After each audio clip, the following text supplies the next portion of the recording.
하나님 말씀은 구약성경 욥기 12장 14절에서 15절 말씀입니다. 우리 같이 한 목소리로 함께 읽겠습니다. 그가 허르신즉 다시 세울 수 없고 사람을 가두신즉 놓아주지 못하느니라.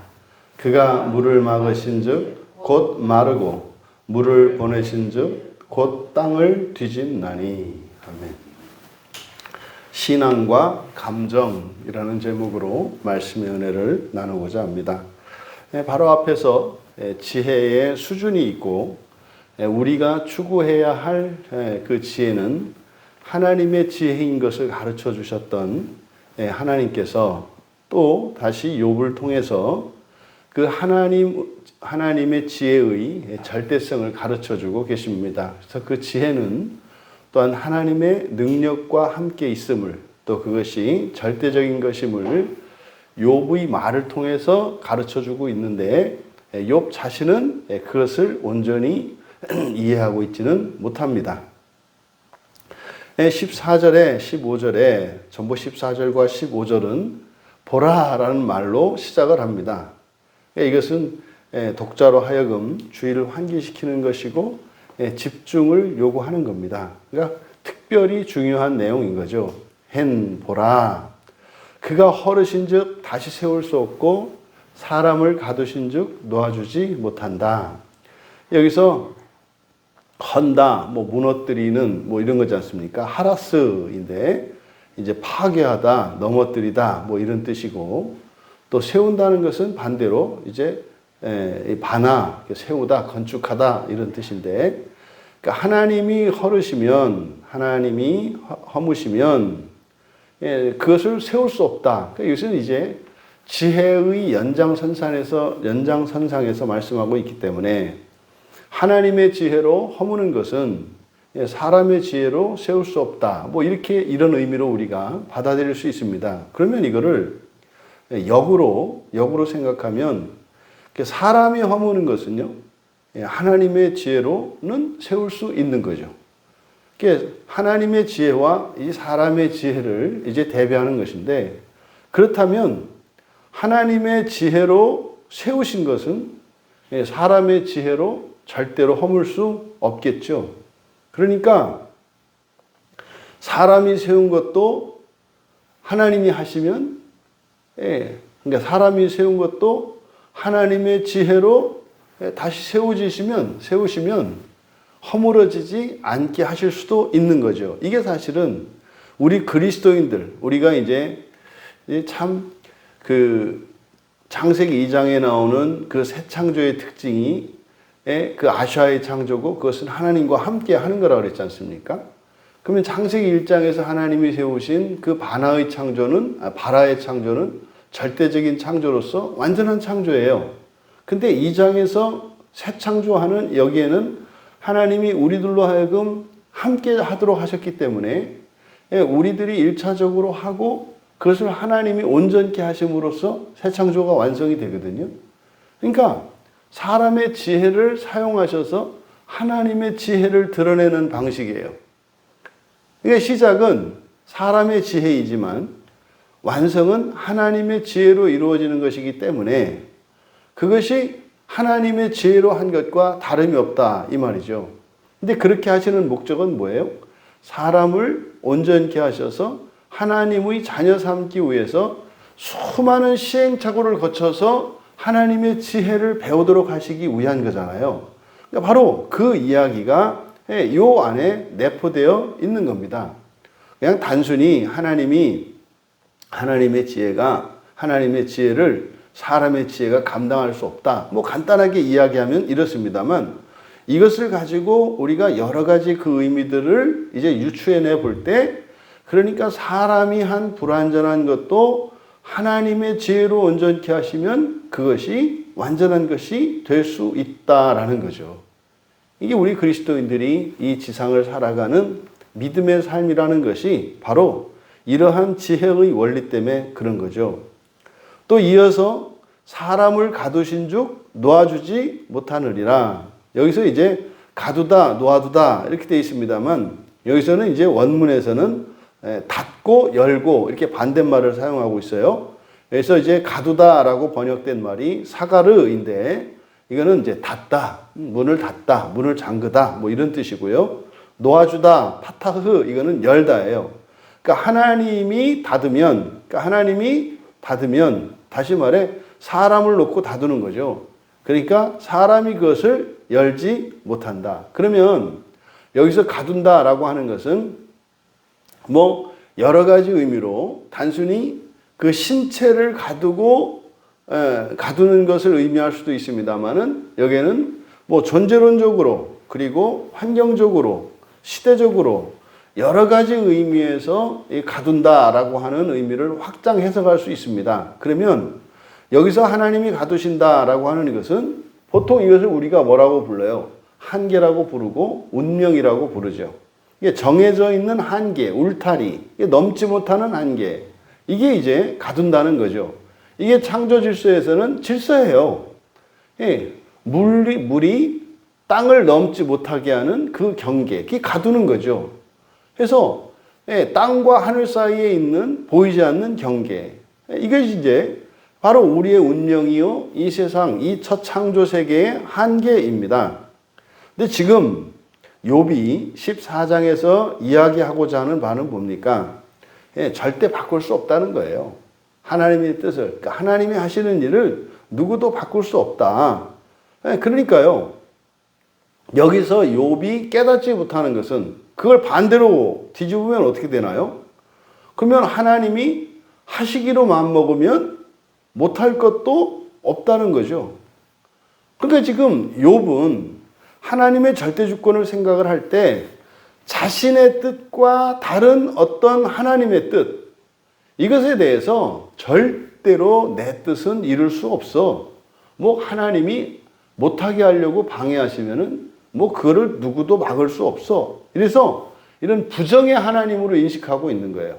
부정의 하나님. 그래서요, 자기의 뜻을, 자기가 원하는 그 뜻을 절대로 이룰 수 없다라고 하는 절망으로 가는 거예요.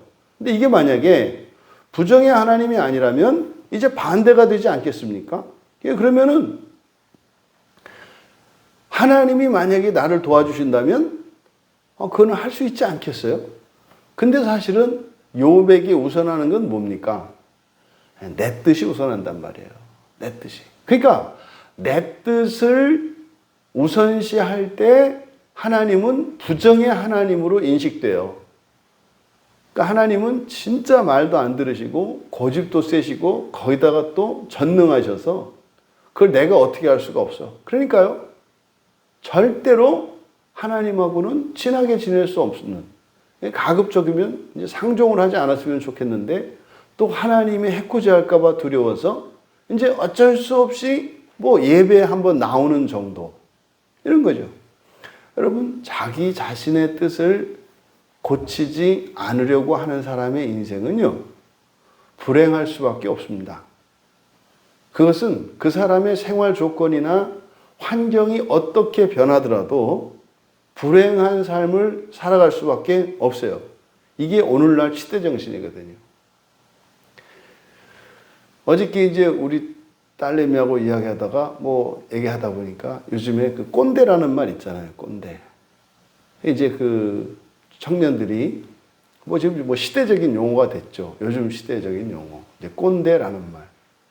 그래서 이제 대화를 나누다가 보니까 이 꼰대 정신이라는 게 이성주의를 의미하는 거구나.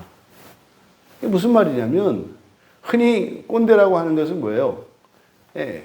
옛날엔 말이야. 내가 이랬는데 뭐 이렇게 하면서 자신의 삶의 경험이나 자신이 극복했던 어떤 한계들을 다른 사람들도 그렇게 하도록 가르쳐 주는 거잖아요.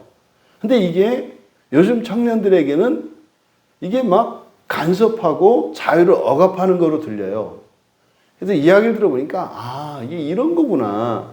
그래서 이 꼰대 정신이라고 하는 게 바로 뭐냐면 지금 상황이 힘들어요. 그런데도 그 한계를 넘을 수가 있죠.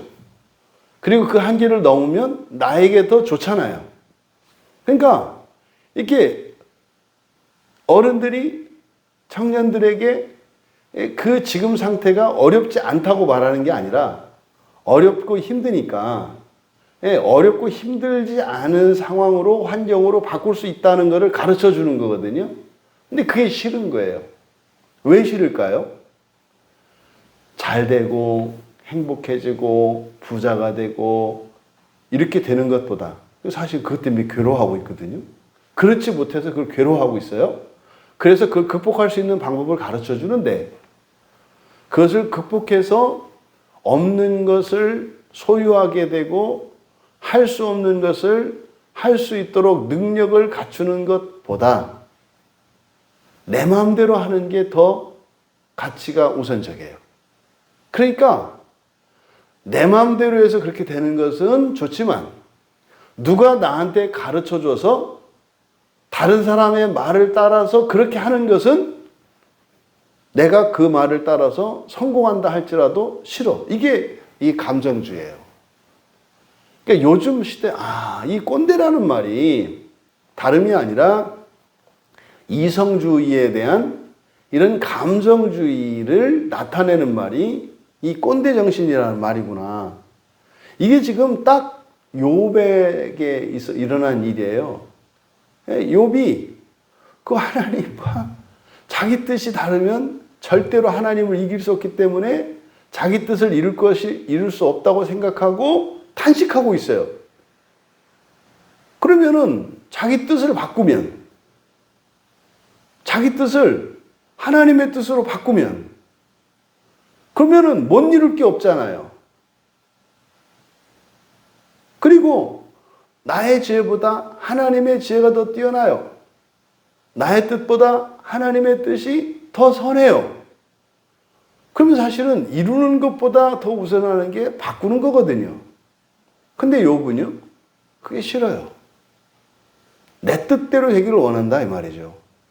그러니까 성경에 나타난 요즘 시쳇말로 꼰대를 꼽으라면은 이게 욥이구나. 이 꼰대라는 말을 맨 먼저 쓴 게 욥이에요. 그러니까 이 욥이 하나님께 뭐라고 하는 거예요? 꼰대라고 하는 거예요.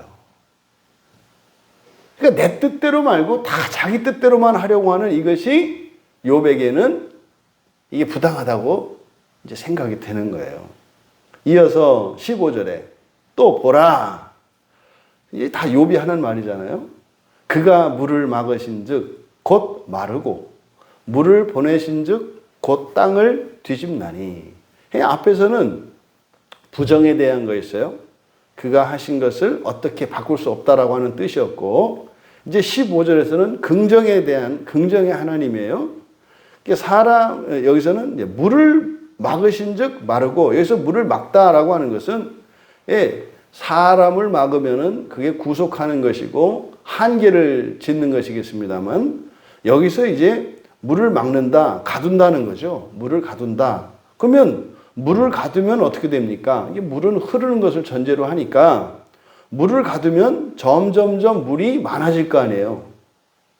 이게 이제 광야에서 가나안 땅으로 들어갈 때 요단강 딱 들어갔을 때 하나님께서 저 위쪽에서 물을 딱 막으시잖아요. 그러니까 물이 어떻게 해요? 계속 쌓이잖아요. 그러니까 물을 막으신즉 이 말은 뭡니까? 물을 막아서 물이 점점 더 많이 쌓이고 모이게 할지라도 이런 뜻이에요. 그럴지라도 어떻게 한다? 마르고 물을 말리실 수 있다 이 말이에요. 여러분, 물이 마른다는 것은요, 점점 줄어들어서 없어지는 거잖아요. 근데 이거는 모순이에요. 물이 더 많이 쌓이는데 어떻게 말려요? 이게 사실은 출애굽할 때 있었던 사건인 거고요. 또 이 하나님의 전능하심이 무엇인지를 욥이 지금 이야기하려고 하는 거잖아요.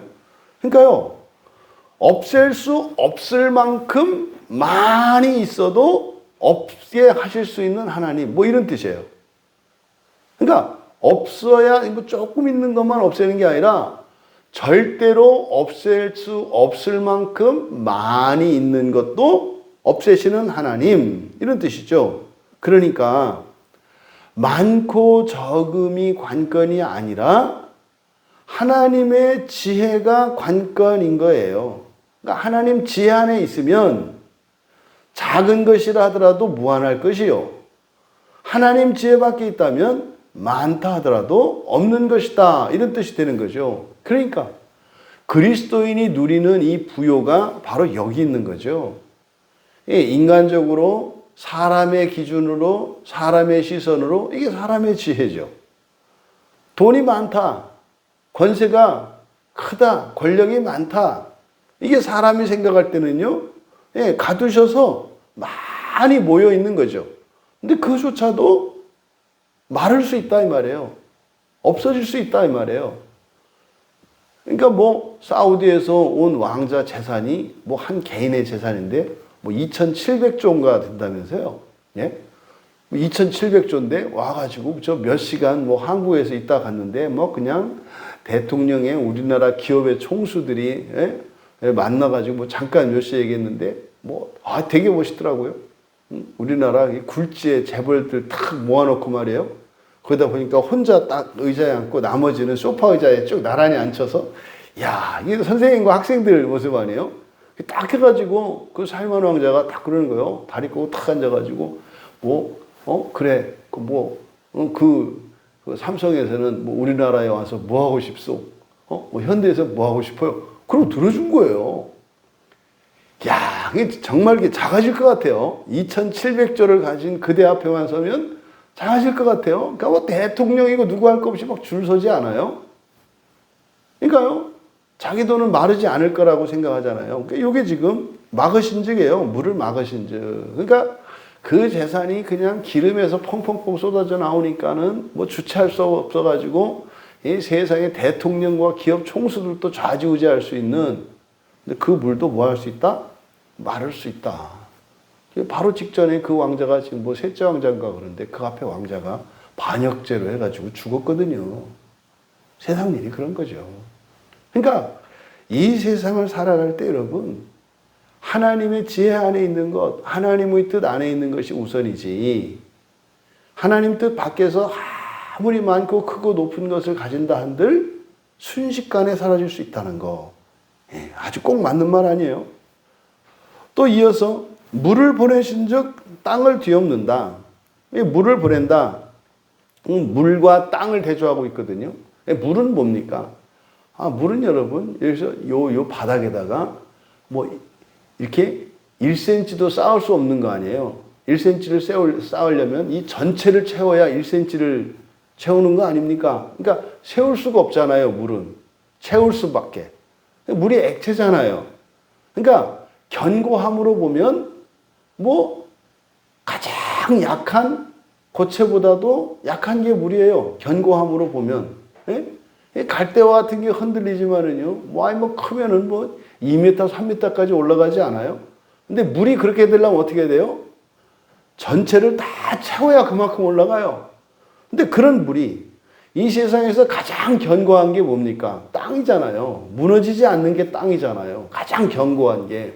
그러면 이 액체인 물을 가지고도 세상에서 가장 견고한 이 땅도 뒤집어 엎으실 수 있다는 거예요. 물이라는 게 뭡니까?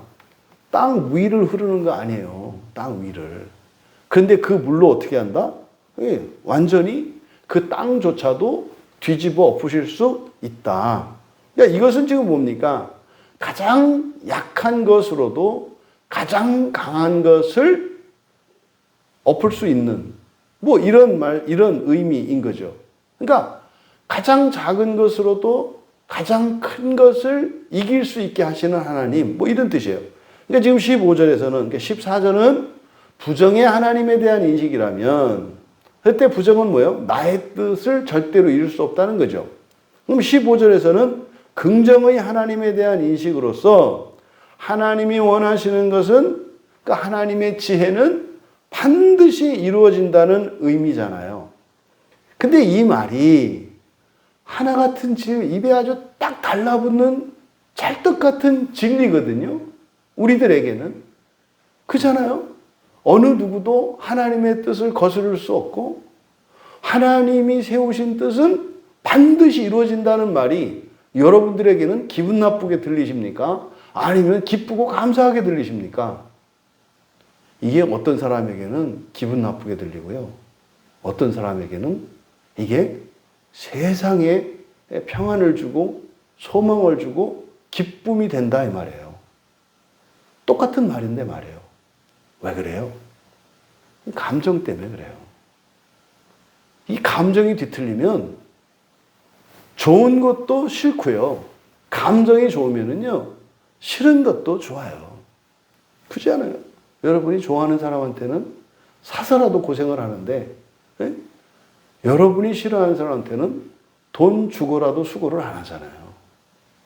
그러니까 바로 우리의 신앙에 이 감정이라고 하는 것이 얼마나 중요하고 얼마나 큰 영향을 미치는 것인가를 알 수 있다. 그러니까 지금 여기에 나타난 이 하나님의 절대성과 하나님의 지혜에 대해서 알고 있는 욥의 지식은, 욥의 그 지식은 올바른 지식이에요. 근데 그것이 욥에게는 기쁨이 되고 소망이 되고 감사한 것이 아니라 오히려 지독한 절망의 이유가 된다는 겁니다.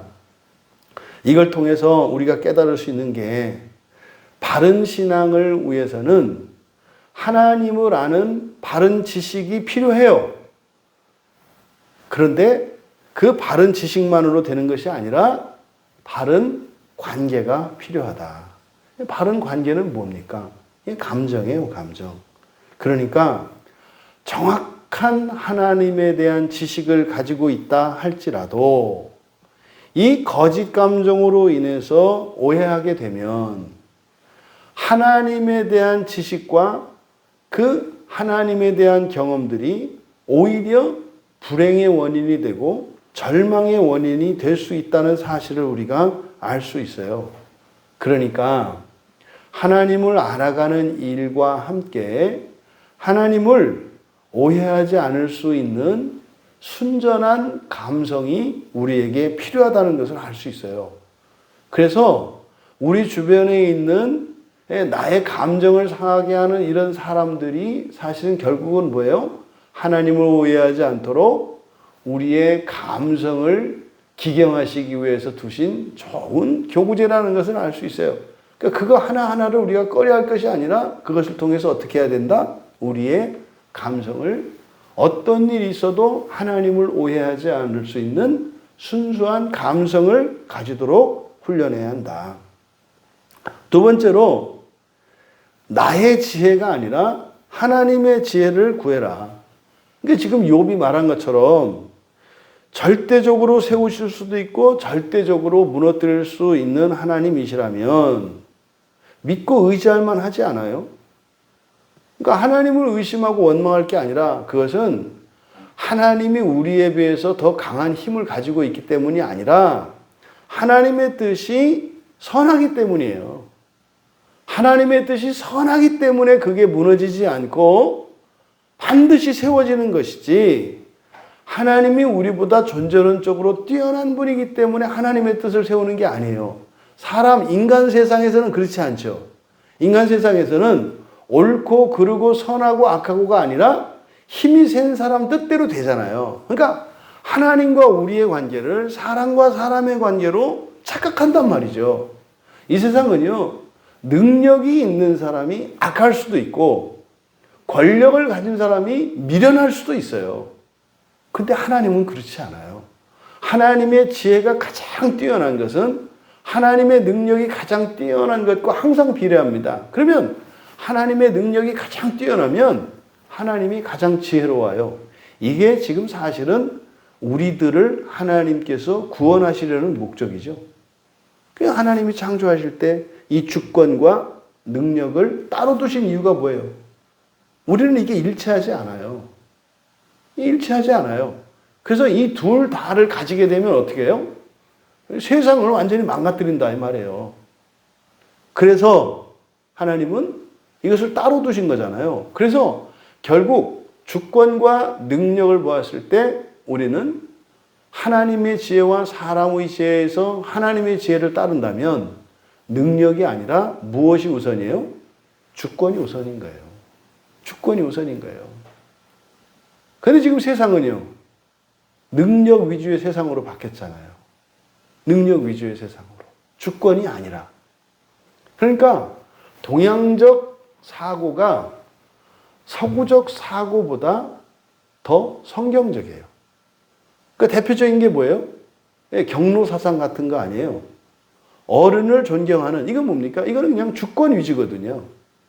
어른이라고 하는 이유가 아랫사람이 말을 들어야 되는 이유가 돼요. 왜요? 주권 때문에 그러거든요.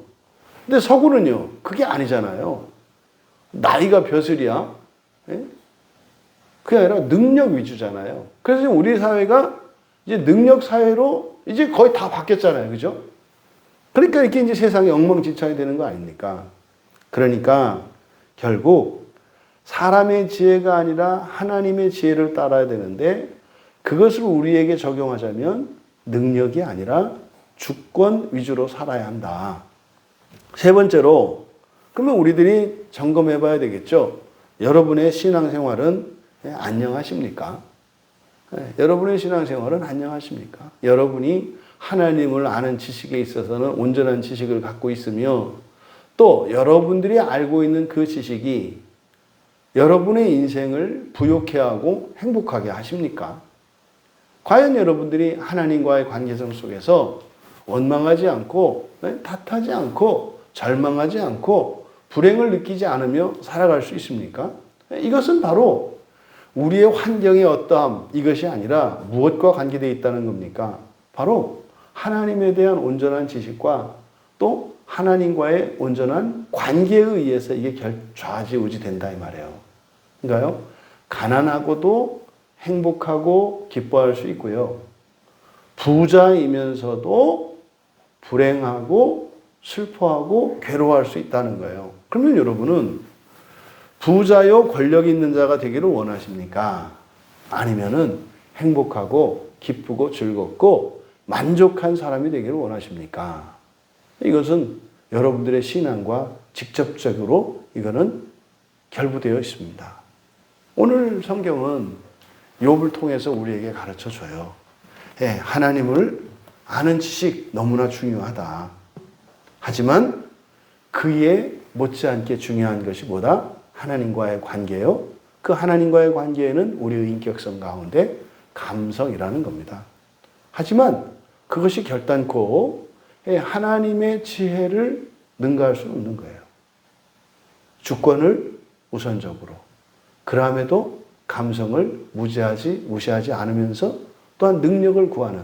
그래서 하나님께서 우리에게 하나님의 모든 주권을 넘겨주시고 모든 능력을 다 주신다 하더라도 우리가 온전하여 그것으로 하나님의 기뻐하심에 참여할 수 있는 우리 모두 되시기를, 또 그냥 학수고대하시는 그 하나님의 소망이 하루속히 우리의 삶 속에서 성취되어지기를 주님의 이름으로 축원합니다. 존귀하신 하나님, 욥의 경우에 하나님에 대한 바른 지식을 가지고 있었음에도 불구하고 그것이 그에게 행복이 되거나 만족을 줄 수 없었다는 사실을 통해서 하나님과의 바른 관계를 유지하기 위해 저희들의 감성이 개발되어야 하는 것임을 다시 한번 깨닫게 됩니다.